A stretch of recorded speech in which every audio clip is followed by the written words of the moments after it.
What a joke. I'm expecting a very important call from my pastor. But why God? No way. God's message. Should I read it? What does God think of himself? I'm a busy person. I've got responsibilities. Even in church I have to do things. Where do I have time to read God's message here? Well, God doesn't understand my situation at all. I will read the message whenever I find time for it. If I have time.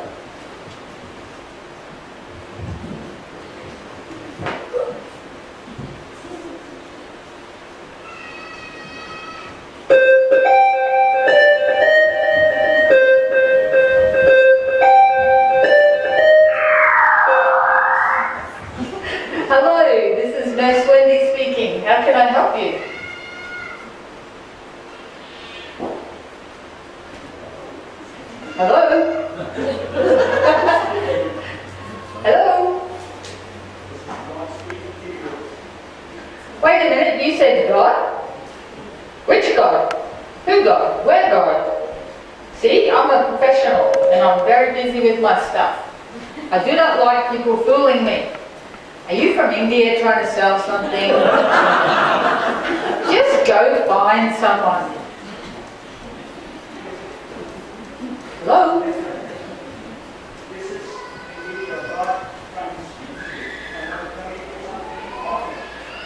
No way you can fool me.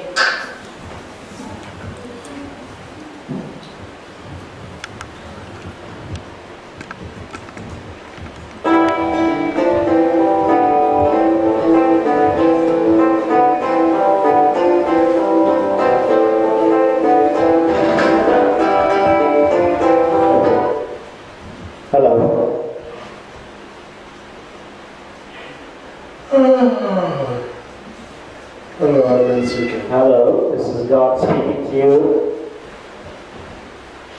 Really? Look, what do you want? It's 3 o'clock in the morning here, mate. Please, don't disturb my sleep. I'm trying to get some sleep before morning. Oh no, this is your God speaking to you. Oh, come on, man. I'm really tired. Sorry.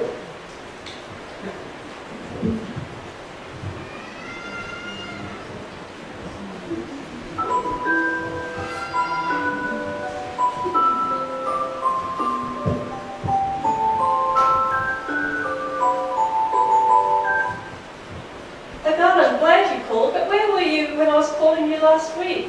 I was desperate. I was in need. I wanted someone to talk to. I found your number and I called, but you didn't answer. Well, my dear daughter, I did answer you, but you were not listening. Well, I'm sorry. I was busy attending to my husband and my children. So many things that I had to do. But be sure next time I will try my best to listen.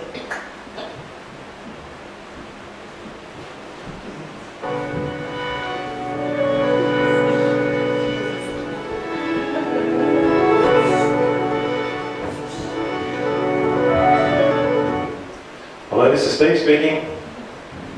Hello, my son. This is God speaking to you. Good to see you that you are doing well in your life. I just wanted to say that I have an assignment for you.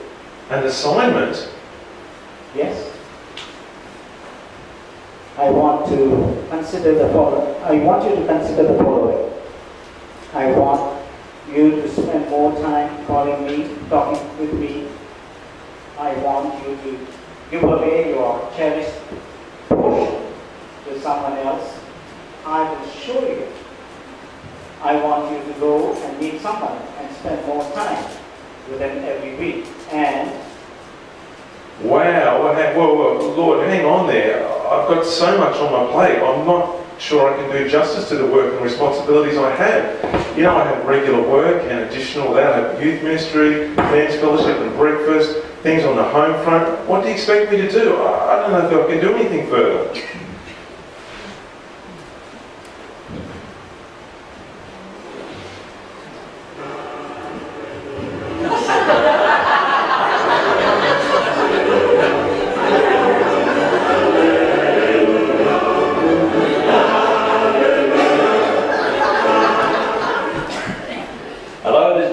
speaking. Thank you, Jen. You have been such a remarkable servant. I know you have been criticized, burdened with loads of things, your sickness, and many other things followed you. And all that, my grace has been sufficient for you. Thank you, God, for your wonderful grace. Adam, Adam, where are you? That was God's call to Adam. Adam was hiding himself after he disobeyed God. God knew where Adam was, and he didn't need to call him, but yet he went and called him, sought him. He wanted his response. You know, many times we are also in this kind of situation, like Adam, hiding away from God. And the calls that we heard, each one had a different perception of God's calling.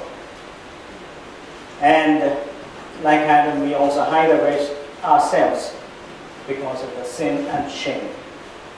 But God seeks us, and He wants us to listen to Him. We will just go through various names that you see in the screens, just to recollect how God called. God, when He calls, He also has a condition for everyone's call. When He called Adam out, He wanted to find out what went wrong, and also He gave a responsibility to go out, to take the punishment of God, and to execute whatever He has planned. Then we see Abraham. He was called. Now the Lord said to Abraham, "Get thee out of your country, from your kindred, from your father's house, and to the land I will show you." Now Abraham was in a very comfortable place. He was married. He had all his wealth. He had everything that he wanted. He was executing his father's job. They were making idols, potteries, and things like that. And God goes and said, "Abraham, come out." What would be our response if God calls you for a certain purpose? What would you say? I'm sure. Here I am. Well, you are very spiritual.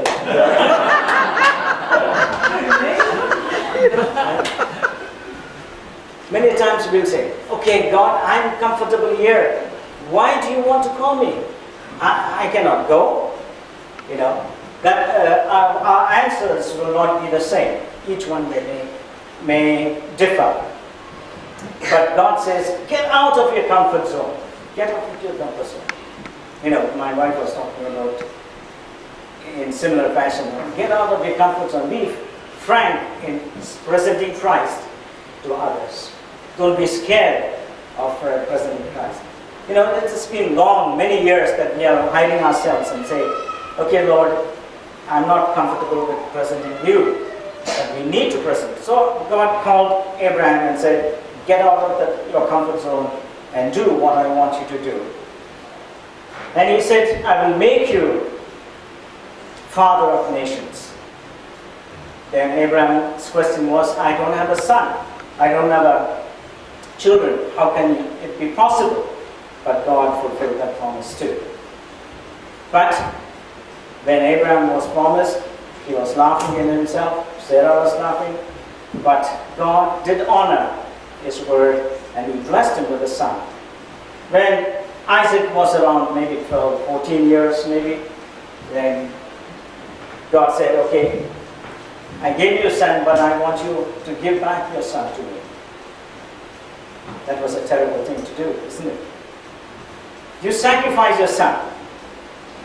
Will we be in that place of sacrificing something we cherish? It is not possible. Maybe Abraham had a lot of questions in his mind when God was telling him. But he did finally obey. He took Isaac and he was ready to kill him. But God stopped and provided the lamb for sacrifice. And we see about Noah. Noah was called for a purpose also. He found favor in God's eye because he was a righteous person. And Noah was called to do something extraordinary. If God calls Pastor Jeff today and say, Pastor Jeff, you need to build a ship here in this place. Use your church compound. What would you say?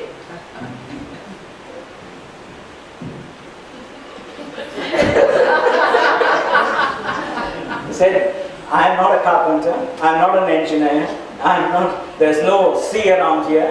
That could have been the response of Noah also. But he obeyed. God gave him the wisdom. God fulfilled the purpose in Noah. And he obeyed and executed the job with all humility. People were mocking at him, laughing at him, but he completed the job, and then people realized what happened. Then we see Moses was called. Moses, as we know, that he was redeemed when he was a small baby, and he was brought up in Pharaoh's palace, educated, did everything. But because he killed an Egyptian, he had to run away. He was away from Egypt for 40 years. Then God called. All these people were not very young when they called. Abraham must have been 75. Noah must have been, 95, something like that. And Moses also was quite old when he was called. Moses, when he heard the call of God to go to Egypt, he said, no way, I can't go there. I've had enough of the Egyptians. I have enough of Pharaoh. If they see me, they will kill me. Why should I go there? But God insisted that he should go. Then he made an excuse. Lord, I cannot speak well. My brother speaks well. Maybe you can consider him, not me. That is the attitude that we also have. That God calls many times. It is not me. I can't do well. I cannot speak. I cannot be eloquent. Send somebody else, Lord. But finally, Moses obeyed, and he was able to deliver the people of Israel from the hands of the Egyptians. It was a long-term commitment. Moses struggled quite a bit. Then we see Joseph. He was a slave, but God turned his slavery into he became the prime minister of that nation. There was temptations, there was trials, there was heartaches. He was thrown into prison, false accusation. He bore everything. God, in his time, lifted him up and made him to be the prime minister. He was able to save the people of Israel, people of Egypt, everyone from the famine.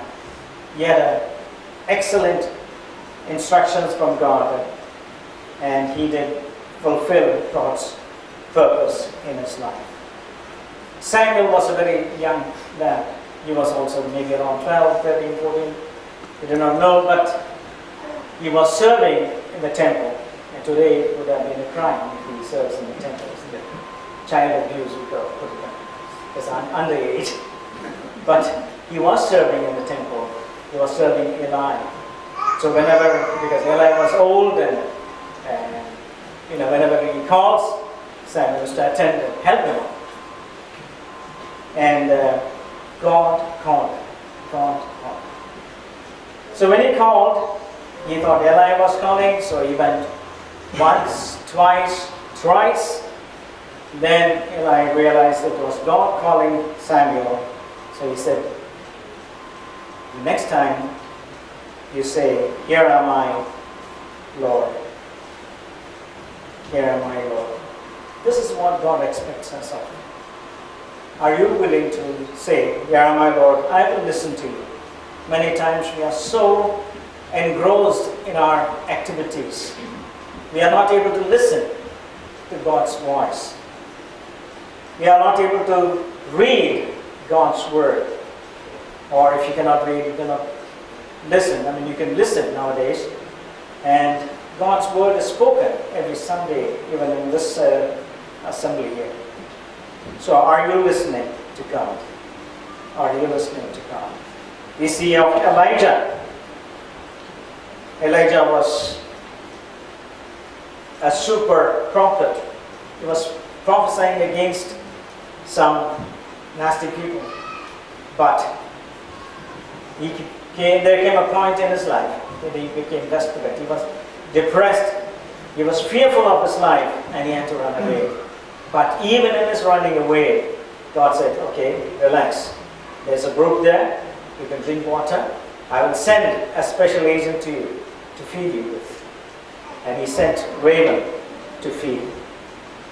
And after he was refreshed, what happened? God gave him another appointment. Go to the widow and a lad there. They're going to have their last meal and they're going to die.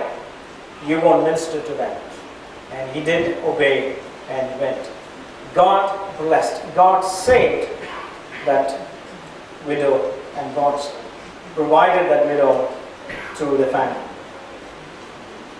We see of David, King David. He struggled. There was a threat over his life. Yet he never gave up. His confidence was in God.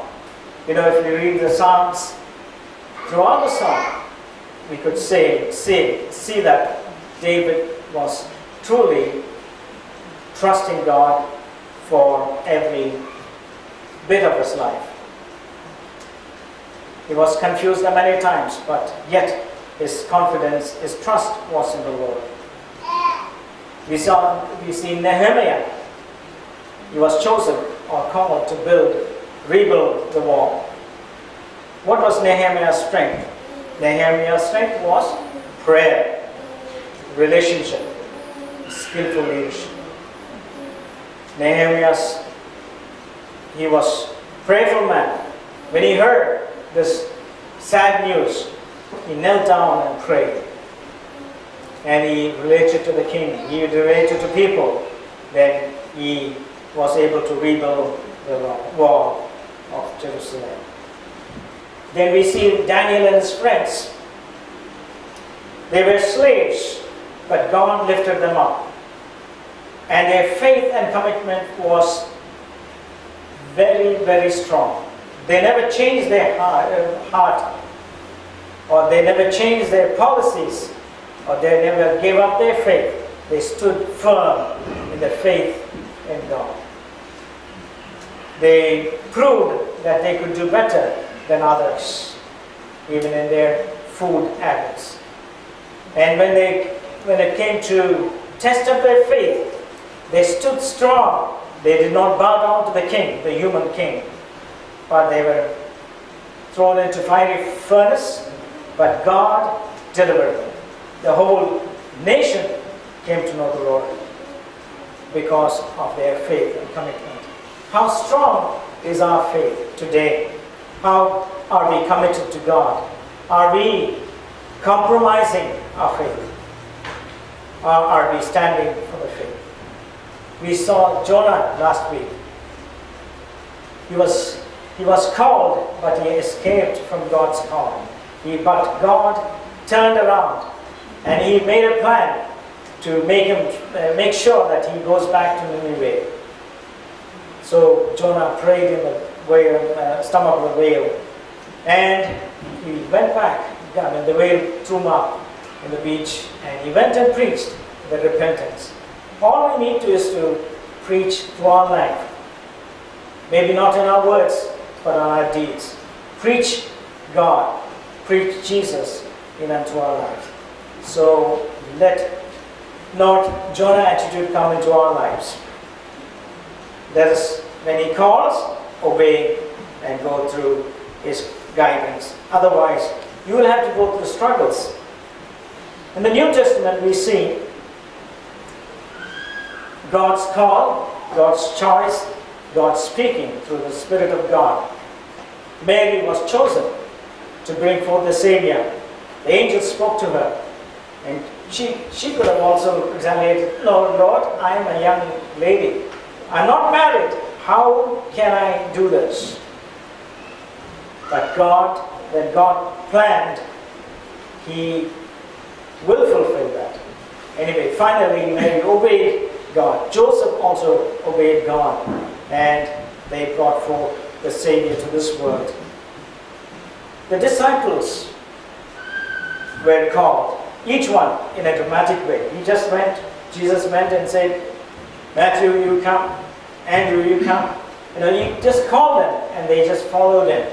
He said, "I will make you fishers of men. I will make you fishers of men." God called disciples for a different purpose. They left their professionalism and they followed God. But many times disciples failed also, isn't it? When Jesus took 3 of them to pray together, the 3 of them slept and Jesus was praying alone. Many times we do not give time to pray. When prayer meetings are held, we find 2 or 3 people coming. We do not want to pray. We do not want to relate to God. We do not want to pour out our hearts to God. We don't have the burden to pray and get right with God. So the disciples also failed in many ways. Each of the disciples were various characters. So we could say they were prayerless, doubtful, fearful, but in spite of all that, Jesus lived with them and showed them the way to be faithful disciples. And because of those disciples, we are here because they preached the gospel. It is not always the case that God calls you out of your professionalism to be an evangelist or a pastor. God calls particular people for a full-time ministry, but others, being in the world, being salt and light unto the world. You be seasoning the world wherever you are in your job also. Zacchaeus was a tax collector. He was a professional guy, but he cheated many, and he had a lot of wealth. He wanted to see Jesus because Jesus was coming through that way. So he said, "Okay, let me go." So he dressed up well and he went. People did not let him see because he was a tax collector. He was cheating them, so they would have prevented him. But even if he would have gone to the crowd, he couldn't have seen Jesus because he was short as me. But he had a plan. He went and climbed up a tree and said, "Okay, Jesus will come this way. I will just see him. That's enough for me. I want to look at him. People are talking about him so much. I just want to see who this Jesus is." But Jesus had a different plan. Jesus walked up straight to the tree where he was sitting, and he looked up and said, "Zacchaeus, you come down. I'm going to come to your house. I'm going to come to your house for not just visit you, but have fellowship with you, to have food with you." And Zacchaeus was transformed. He gave up his cheating. Salvation came into his house. He gave back whatever he cheated to the people, and there was a transformation. That's what we need, a transformation in our lives. We know the woman at the well. Jesus spoke to her of living water.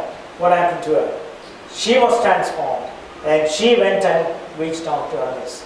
She went and told about the living water. She went and told about Jesus who can give that living water, and brought many people unto Jesus. Jesus spoke healing to people. Lives were changed. Then we see Peter, who denied Christ, who was with him for all these years, but denied Christ. Then we see that Jesus chose him again to feed his sheep. In John we read that. Feed his sheep. Look after his sheep. So Peter was chosen to feed and care for the sheep. So you and I need to make sure that we love Jesus without any reservation. What does it mean? We should not have any agenda in our lives. When we love Jesus, we implicitly love Jesus. Lord, I'm available for whatever you have for me. That's a good example. We see in Saul's life. Saul became Paul. The transformation took place in him. He was so aggressive in killing the people who believed in Christ. But here, when he encountered Jesus, he was transformed. And he had a passion for Jesus. He had passion for missions. He was motivated to spread the gospel, and he was in action. That's what we need. If we have transformation, we need passion for it. We need passion for souls. We need to share the love of Jesus to others. We need to be motivated.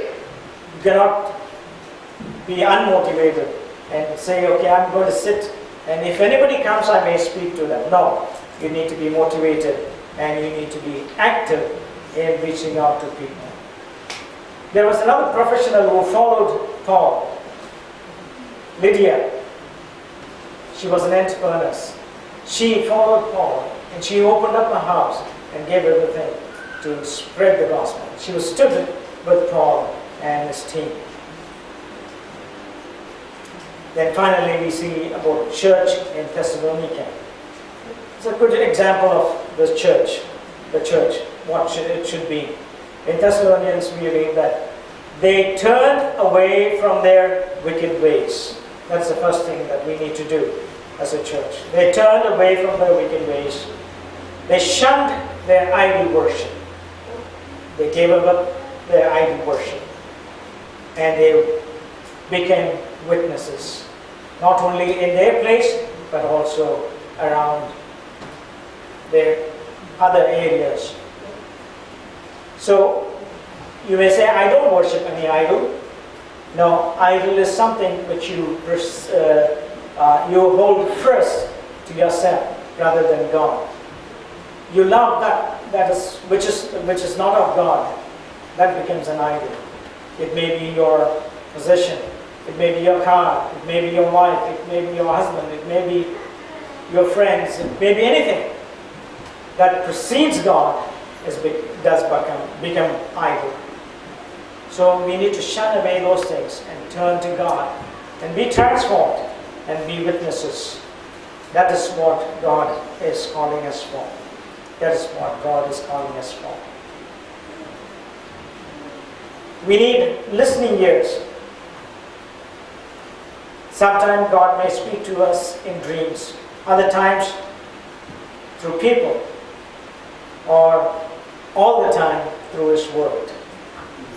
So how much are we inclined to read His Word? How much are we inclined to read His Word? Do we have time to read His Word? You know, in Romans 12, verse 9 to 12, we read 11 aspects of a mature Christian. A mature Christian. In Romans 12, yeah, that's it. We see, first thing is, we need to have sincere love, verse 9. We need to have sincere love. Secondly, we need to hate evil. Thirdly, cling what is good. Cling to what is good. Fourthly, we need to be devoted to one another in love. Not only just by saying hi, bye, but devoted to one another in true love, which Christ gives, verse 10. Then honor one another above yourself. 6. Not lacking in zeal. You need to have a fervent zeal to reach out to people. A fervent zeal to live for Christ. A fervent zeal to live in holiness. 7. Keep spiritual favor up. Don't lose your spirituality for things of this world. Eighthly, serving the Lord joyfully. Ninth, joyful in hope. The hope that we have is eternity, eternal. So let us be joyful in that hope. And 10, patient in affliction. You know, God doesn't promise everything to be rosy. There will be affliction in Christian life. You have to pass through it. You have to be patient. And you need to pray faithfully in prayer. The 11 things. Faithful in prayer. We need to motivate ourselves. If you need to be a mature Christian, all these 11 characteristics should be in us. And also God is calling us for a sanctified life as a church. God has not called us into uncleanness, but unto holiness. Not into the darkness, but to be children of light. That's what God is calling us to. There's a quote from William Booth. Next one. Jesus, my all in all, thou art my rest in toil, my ease in pain, the medicine of my broken heart, in the war of my peace, in loss of my gain, in my joy unspeakable, my life in death, my all in all. This is what William Booth has said in one of his writings. Jesus, my all in all. As we conclude this message, can we turn to God and say, Jesus, you are everything to me. You have called me many times in many occasions in many ways, but I have failed you. You have called me to salvation, but I have ignored that salvation. You have called me to fellowship with you in a deeper way, but I have not done so. You have called me to bear fruit of the Spirit, but I have failed you. You have called me into holiness, but I have not been so. You have called me to be a witness, but I have never been a witness. What is your state today? As we bow down and close our eyes, shall we bow down and close our eyes? And let us ask ourselves, as this song plays, just remind yourself, Lord, what is the call that you've given to me? How I'm committed to you, Lord.